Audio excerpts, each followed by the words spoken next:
दोस्तों, जैसा कि आपने पिछले भाग में देखा, रीता के पिताजी रघु वर्मा जी अपनी बेटी का दहेज देने के लिए 10 लाख रुपए अपना पुश्तैनी मकान बेचकर किसी तरह जुटाते हैं और जब वह पैसा दहेज में देने की बारी आती है तो तिजोरी से गायब हो जाते हैं, जिसके चलते रीता और सुधीर की शादी टूट जाती है और बारात दरवाजे से वापस चली जाती है।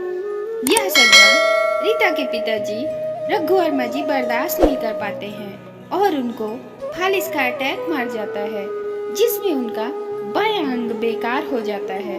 अब वह सिर्फ बिस्तर पर पड़े रहते थे।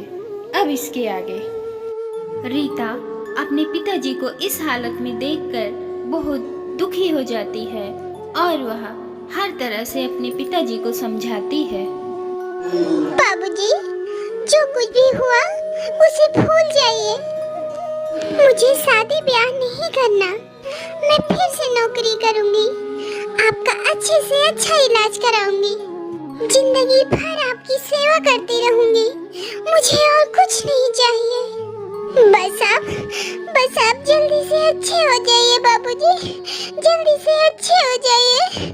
मैं आपको इस तरह नहीं देख सकती बाबूजी, नहीं देख सकती। उधर राजेश के पास एक चिट्ठी पहुंचती है। क्या सुधीर की शादी टूट गई? इसका मतलब रीता की शादी नहीं हुई। राजेश को जब यह पता चलता है रीता और सुधीर की शादी टूट गई है तो वह शहर से वापस घर आ जाता है।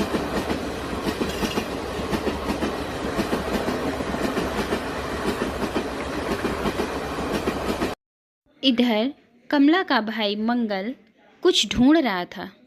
कहाँ रखा वो माल? मिल नहीं रहा है। यहीं तो रखा था। तभी वहाँ रीता आ जाती है। तो ये वो पैसे हैं जो चोरी हुए थे और तुम्ही ने चुराए थे। यह सब बातें रघु वर्मा जी बिस्तर पर पड़े पड़े सुन रहे थे। लाओ दो ये पैसे। रीता मंगल के हाथ से वो पैसे छीन लेती है। रीता, ये पैसे वापस मुझे दे दो, नहीं तो अच्छा ना होगा। बदतमीज, तू मुझे धमकाता है। मैं अभी माँ को बुलाती हूँ। बुलाओ, शौक से बुलाओ अपनी माँ को, लेकिन याद रखो इस घर में उस बूढ़े अपाहिज के सिवा और कोई नहीं है। मंगल रीता से वो जबरदस्ती पैसे छीन रहा था, तभी उसकी सौतेली माँ कमला वहाँ आ जाती है। ये क्या हो रहा है? तुम बहुत अच्छे मौके पर आ गई दीदी। ये पैसे लेकर भाग रही थी और मैंने पकड़ लिया। नहीं माँ, नहीं माँ, ये झूठ बोल रहा है। माँ, ये खुद पैसे लेके भाग रहा था।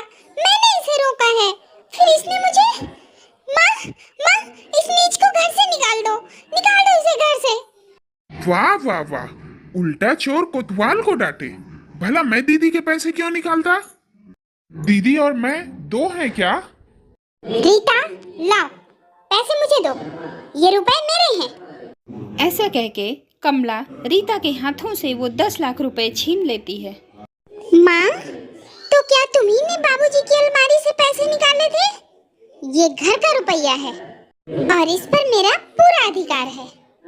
माँ, इस घर को नीलाम करवाकर बाबूजी को लाचार और अपाहिज बनाकर अच्छा अधिकार दिखाया है तुमने। चुप हो जा, बको मत। जिंदगी भर चुप रही, लेकिन अब चुप नहीं रहूंगी माँ। इस घर में मेरे साथ जो कुछ भी हुआ मैं चुपचाप सहती रही, लेकिन इसमें बाबूजी का क्या कसूर था?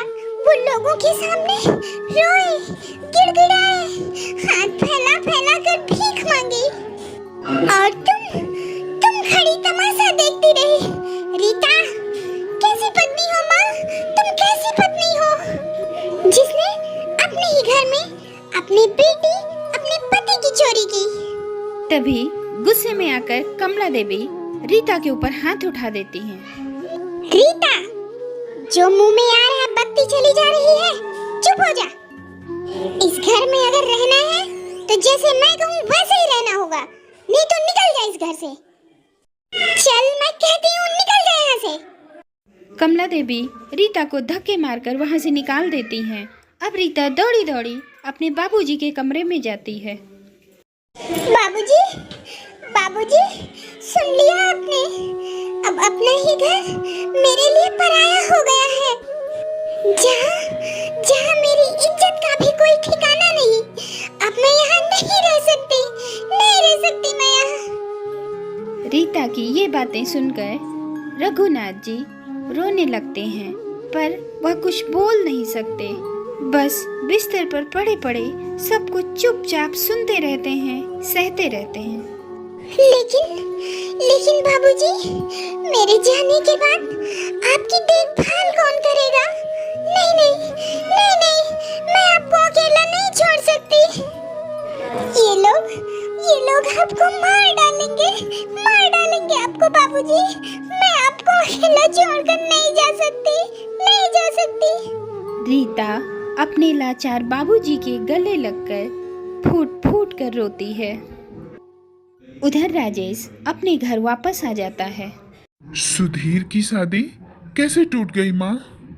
लड़की का बाप दहेज के पैसे नहीं दे पाया, इसलिए अंबिका प्रसाद जी फिर ऊपर से बारात वापस ले आए। क्या आज के जमाने में ऐसा भी होता है माँ कि आदमी दौलत की लालच में इतना गिर जाता है कि एक गरीब लड़की की जिंदगी तबाह कर दे? ऐसे लोग इंसान नहीं, हैवान हैं, समाज के दुश्मन हैं। छोड़ बेटे, हमें क्या करना है? जैसी करनी वैसी भरनी, जो जैसा करेगा वैसा भरेगा। इन सब का जिम्मेदार कहीं ना कहीं वो सुधीर भी है। जी चाहता है अभी जाकर उसका गला घोंट दूं। बाप के सामने वो क्या कर सकता था? वो मजबूर था राजेश। माँ, जुर्म और बेइंसाफी के खिलाफ आवाज उठा सकता था। बाप की बात ना मानकर रीता को अपना सकता था। हमें भी इस बात का दुख है बेटा। विवाह मंडप में बैठी हुई कन्या का अगर विवाह टूट जाए तो उसके भाग्य फूट जाते हैं।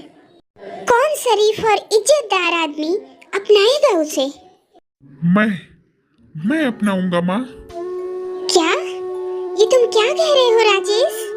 तभी राजेश के पिताजी वहां आ जाते हैं। किसे अपनाओगे राजेश? खामोश क्यों हो गए? गर्दन क्यों झुक गई?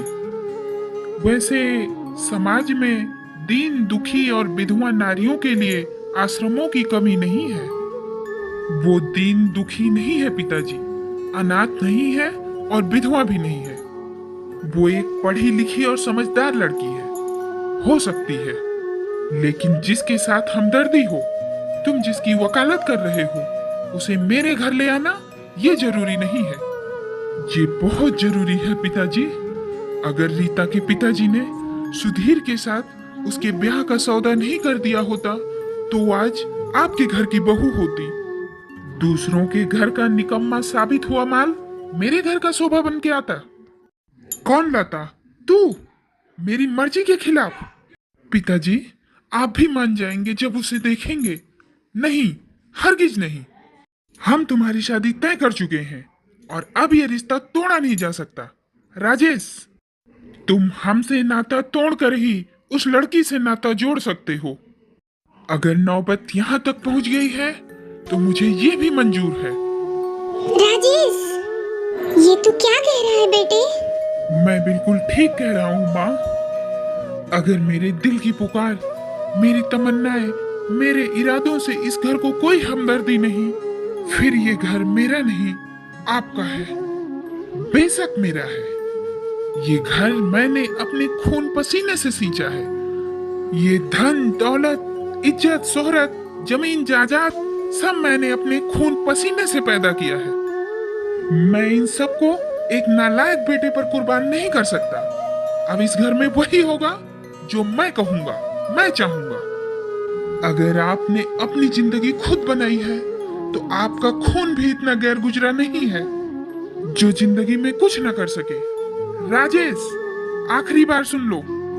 अगर तुमने इस घर से एक कदम भी बाहर निकाला तो ये कदम घर में वापस नहीं आ सकेगा। पिताजी, ये आपके बेटे का कदम है। अगर ये उठ सकता है तो आगे बढ़ना भी जानता है। राजेश, रुकिए, भगवान के लिए उसे रोक लीजिए। जाने दो ऐसे नालायक को। मैं इसकी सूरत नहीं देखना चाहता। जी क्या कह रहे हैं आप? मैं बिल्कुल ठीक कह रहा हूँ। मैं समझूंगा इस घर में औलाद ही पैदा नहीं हुई। मेरा कोई बेटा ही नहीं था, मेरी कोई संतान ही नहीं थी। इस तरह राजेश गुस्से में आकर घर छोड़कर चला जाता है। राजेश की माँ रोती बिलखती रह जाती हैं, पर राजेश रुकता नहीं है। राजेश के पिताजी भी अपनी मान मर्यादा इज्जत शोहरत के लिए राजेश की बात एक टके भी नहीं मानते। क्या राजेश और रीता की मुलाकात एक बार फिर से होगी और राजेश रीता को अपनाएगा? क्या रीता राजेश को अपनाएगी? जानने के लिए देखिए हमारी अगली वीडियो। फिर मिलते हैं आप लोगों से एक नई वीडियो के साथ। तब तक के लिए बाय बाय। हमारे चैनल को सब्सक्राइब करें, वीडियो को लाइक एंड शेयर करें। Thank you.